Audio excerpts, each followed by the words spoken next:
We're at a high-end auction where a flawless 1937 Bugatti is displayed under bright lights like it is some kind of holy object. The auctioneer proudly announces that only 2 of these exist in the entire world. The bidding starts at $30 million, then quickly jumps to 32, then 34, and keeps climbing like nobody here has ever heard of financial responsibility. In the middle of all this, we spot a man named Frank. He stays calm, calls his boss, and casually drops a final bid of $41 million like he is ordering lunch. Just like that, the Bugatti is sold. Sold for $41 million. Congratulations. The car is yours, sir. At the same time, we are introduced to Andrew and Garrett, 2 half-brothers who have turned stealing luxury cars into a full-time career choice. Not exactly something you tell your parents with pride, but hey, they are really good at it. Andrew is clearly annoyed because Garrett recently got scammed by a girl who pretended to love him, stole one of their cars, and disappeared. I mean, I do not want to judge, but that is a tough way to learn about trust issues. Right now, the brothers are waiting along a road because they know Frank will be transporting that exact Bugatti in a truck. And yes, if you are thinking they are about to steal a $41 million car in broad daylight, you are absolutely right. Soon, Andrew spots the truck and confirms the target is inside. That is their signal.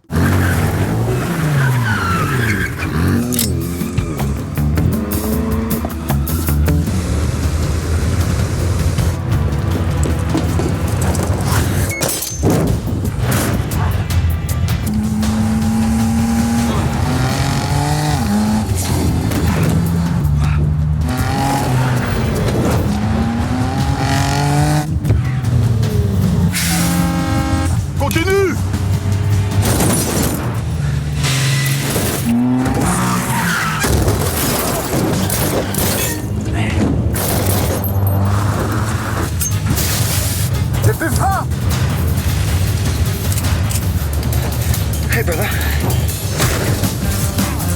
And just like that, Andrew and Garrett finally start the Bugatti and drive away with one of the rarest cars in the world. At the same time, the truck completely loses control and overturns in a brutal crash. Feeling very proud of themselves, the brothers head to a bar to celebrate. Because of course, after stealing one of the rarest cars on Earth, the next logical step is drinks. Inside the bar, we meet Stephanie, Andrew's girlfriend. The moment she sees him, she walks up and slaps him hard across the face. Honestly, I think that hurt more than the entire heist. She angrily asks why he did not take her along for the job. Andrew tries to calm her down and promises that next time, she will be part of it. So yeah, this is not just a relationship. It is basically a criminal partnership. The next day, they take the Bugatti to a man named Panahi, the guy who usually handles their jobs and helps them sell stolen cars. You would expect him to be impressed, right? Instead, the moment he sees the car, his entire mood changes. Panahi refuses to take it. He tells them this car does not belong to some random rich collector. It belongs to someone extremely dangerous. And he wants no part of it. Garrett, of course, is not happy about this. He argues that they delivered the car on time and deserve to be paid. Fair point. If this was a normal job, which it clearly is not. Panahi does not even bother arguing. He simply gives a signal to his men. And just like that, everything goes downhill. A brutal fight breaks out. Andrew and Garrett try to fight back, but they are heavily outnumbered. One by one, Panahi's men overpower them and beat them down without mercy. Just then, Frank arrives, clearly searching for the Bugatti. The moment Panahi sees him, his confidence disappears instantly. He rushes to explain that he had no idea who the car belonged to and quickly offers to return it. Meanwhile, Andrew and Garrett regain consciousness, only to find themselves tied to chairs on a high platform. Standing in front of them is the real owner of the Bugatti, a man named Morier. And yes, this is the man everyone seems to be afraid of. Morier calmly begins talking about his past. He explains that he was born poor, had nothing, and built everything he has through crime, smart deals, and a lot of ruthless decisions. Now he lives like a respected businessman, but underneath that image, he is still very much the same dangerous man. Then his tone changes. He tells the brothers that stealing his car was the biggest mistake of their lives. And just to make sure they understand how serious he is, he pulls out a gun and shoots Panahi right in front of them. No warning, no hesitation, just like that. At this point, even Garrett is probably thinking that getting scammed by his ex was not the worst thing that happened this week. After that, Morier says he wants to show them something. He takes them to a massive garage, and the moment the doors open, it is honestly insane. Is that the Alfa Romeo 158? Dodge 6 with right-handed steering? Corvette C1? 64 Shelby Cobra? A Jaguar Type B? A BMW 327? Porsche 356? Oh, right. You're Tacoma Morier.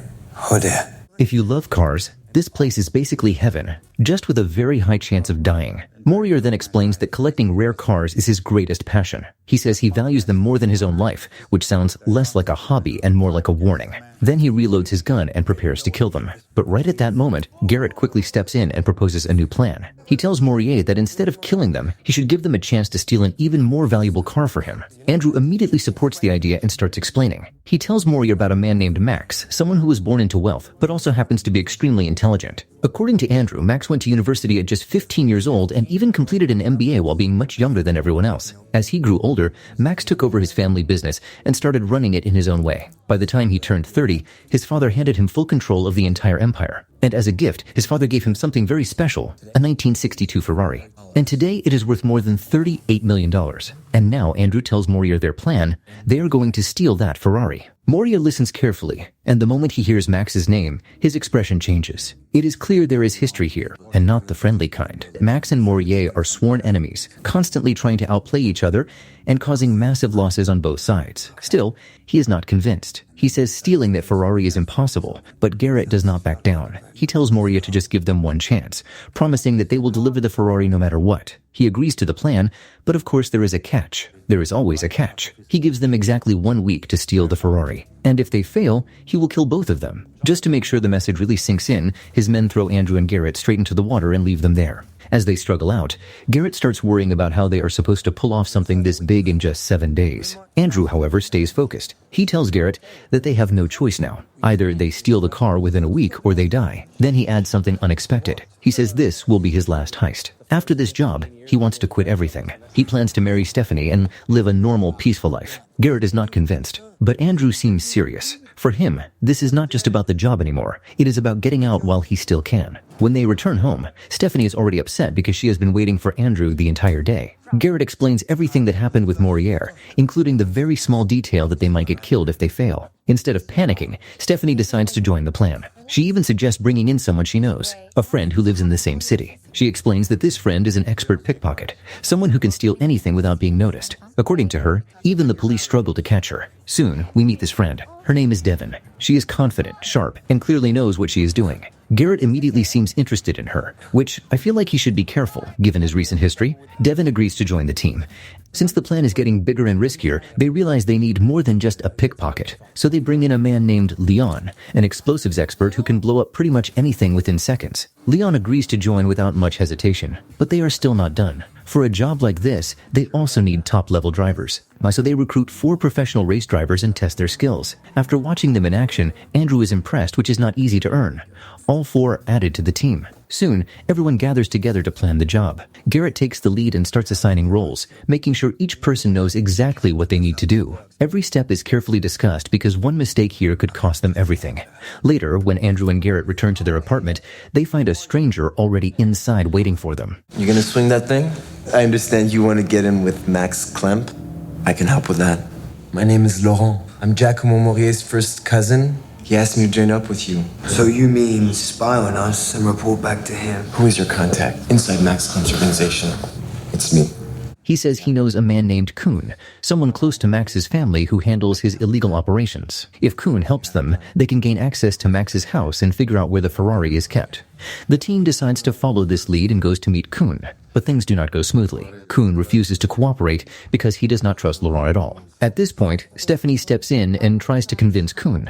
She explains that Andrew and Garrett are among the best drivers in the world and can pull off things most people would not even attempt. After some hesitation, Kuhn finally agrees, but only on one condition. He wants to test their driving skills first. Garrett goes first. His task is to spin a car perfectly around a bottle placed at the center without knocking it over. But Garrett handles it smoothly and passes the test without touching the bottle. Everyone is impressed.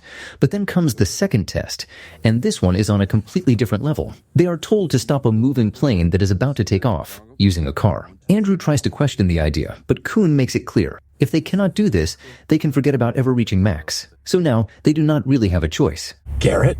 Yep. You see that plane about to take off? Yeah? Don't let it. Really? Oh, where are you going? To watch you. You can watch from right here.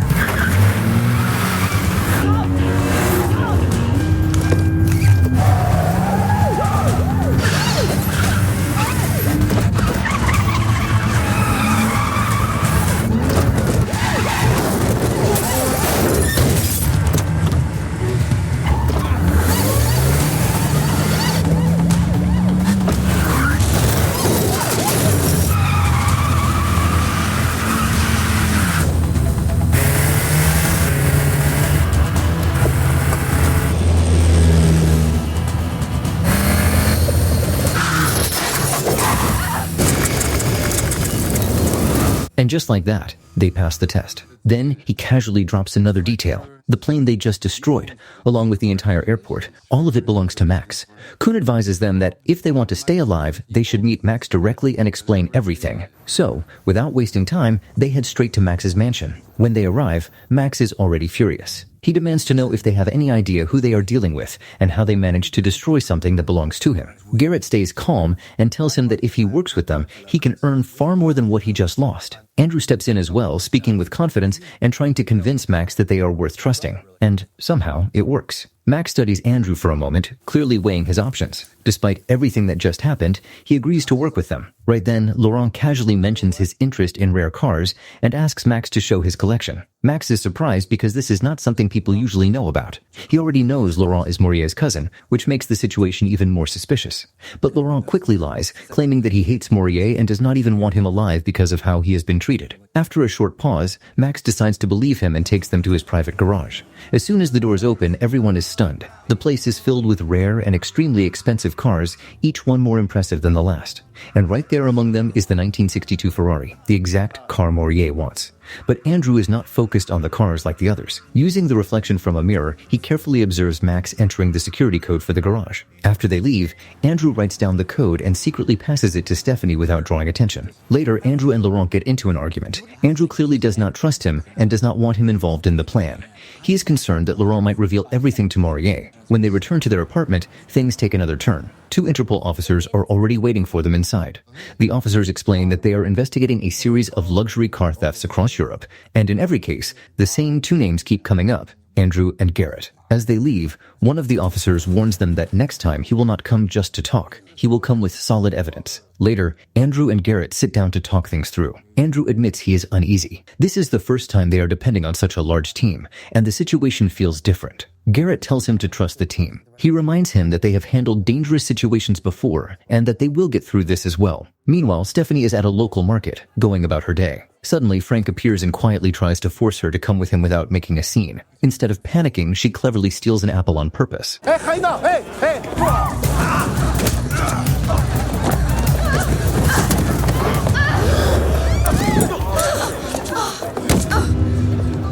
At the same time, Andrew and Garrett are heading to another location. Out of nowhere, Maurier's men show up and open fire on them. The brothers react quickly and manage to escape, but it is clear now that Maurier is done playing games. They rush back home, and the moment they walk in, Devon tells them the news. They took her. What? Maurier's men. They snatched Stephanie at the market. Andrew does not even hesitate. He is furious and heads straight to Maurier's house. When he gets there, he goes straight for Frank and beats him brutally. Maurier steps in, pulls out a gun, and calmly warns Andrew that if he wants to see Stephanie alive, he needs to cooperate. Then he takes them to his garage. What they see is enough to stop anyone in their tracks. Stephanie is tied up beneath a car that is running, with its wheels spinning right above her face. The way it is set up, those wheels could drop at any second. Maurier makes it very clear. If Andrew wants to save her, he needs to deliver Max's Ferrari as soon as possible. And not just that, he wants the full plan, every detail, and the entire team involved. Andrew agrees. He tells Maurier that he will introduce the team and explain everything the next morning. The next day, Andrew brings Maurier to meet the entire crew. One by one, he introduces everyone and begins explaining the plan. First, they will steal a bulldozer. Then, they will take police cars and uniforms to make everything look official. Devon will call Max and warn him that the police are about to raid his house, forcing him to leave. And once Max is gone, they will move in and steal the Ferrari. Everything sounds well thought out. But right in the middle of the explanation, things take a sharp turn. Several of Max's men suddenly arrive, and just when things could not get worse, Max himself shows up in a helicopter. He walks straight up to Maurier and tells him that he already knows about the plan to steal his car. He even says that he is always 10 steps ahead. After saying that, he simply leaves. Maurier is furious. Now he's not just dealing with a plan, he is dealing with being outplayed. He immediately orders Andrew to carry out the heist the very next day. And just to make things even tighter, he tells Laurent to keep a close eye on the team. That night, Andrew, Garrett, and Laurent are sitting together when the 2 Interpol officers suddenly show up again. They clearly suspect something big is about to happen and warn them that they are being watched at all times. To mislead them, he starts a fake argument with Laurent, making it look like they do not trust each other at all. He even throws a punch to make it convincing. The officers step in and separate them, believing the act. But later, that staged fight has consequences. Laurent, already irritated and now humiliated, takes his frustration out on Stephanie. He lashes out at her, thinking he is in control, but Stephanie stays sharp. She manages to secretly steal the key to the room she's locked in. The next day, Morier heads to the location where he expects to receive Max's Ferrari, fully confident that everything is finally going his way. But things do not unfold the way he imagined. Out of nowhere, a group of officers shows up and starts questioning him. You can see the irritation on his face. He is being slowed down at the worst possible moment. At the same time, Andrew and the entire team are getting ready to execute the plan. Everyone is in position, roles are clear, and timing is everything. But then comes the twist. They are not planning to steal Max's car at all. The real target is Morier's collection, and this whole setup, from the very beginning, has been arranged with Max behind the scenes. So while Morier is busy dealing with fake pressure, the team moves into action. They steal a bus and drive straight toward Morier's mansion, fully committed to flipping the entire game. Inside the mansion, Stephanie makes her move. After escaping the room, she quietly reaches the security control area. She hacks into the system and, knowing the team is close, activates the emergency alarm. Instantly, chaos spreads through the house. Guards assume there is an intruder and start searching everywhere. While they are distracted, Stephanie slips away without being noticed. Right on time, Andrew and the team arrive outside. From inside, Stephanie opens the main gate, allowing them to enter the mansion without resistance.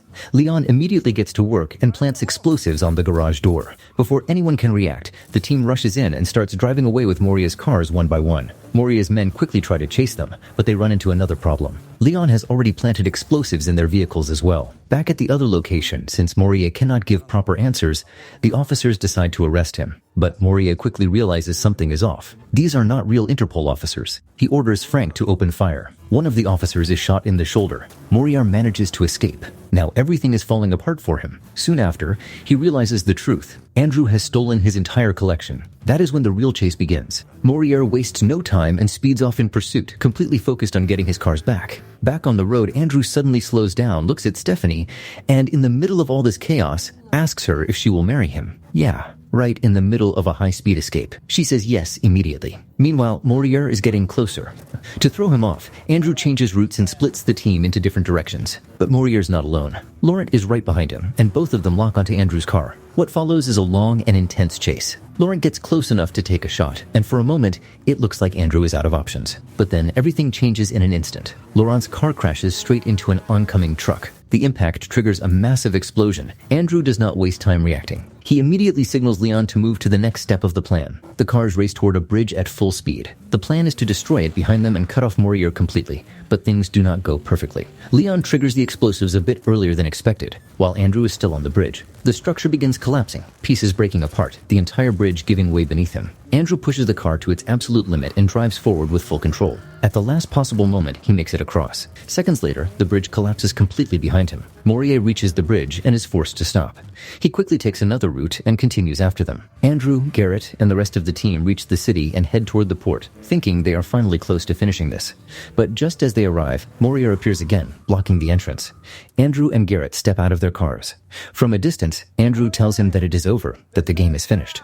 But Morier does not listen. Instead, he drives straight toward them at full speed. And then, out of nowhere, a bus crashes directly into Morier's car. The impact is massive. His car explodes and is thrown into the water, ending everything in an instant. The driver of the bus steps out, and it is Devon. She looks at Garrett and finally admits her feelings for him. With Morier gone, the team moves quickly. They transport all the stolen cars onto a cargo ship, successfully wrapping up the mission. But then, more truth starts coming out. It is revealed that the two Interpol officers were never really after Andrew and Garrett. They were working with them the entire time. And that is not the only twist. Max was also part of the plan from the very beginning. The Bugatti, the deal, everything. It was all a setup to trap Morier and gain access to his collection. But even that is not the end of it. Devon uses the security code Andrew had secretly passed to her earlier. With the help of another team, she breaks into Max's private garage. She steals all of Max's priceless Ferraris, cars that are worth even more than Morier's collection. So in the end, Andrew and his crew do not just win once, they outplay both sides. They use Morier and Max against each other and pull off a double heist that no one sees coming. Well, that's the end of the 2017 action thriller movie, Overdrive. How did you like this recap? Let me know in the comments below.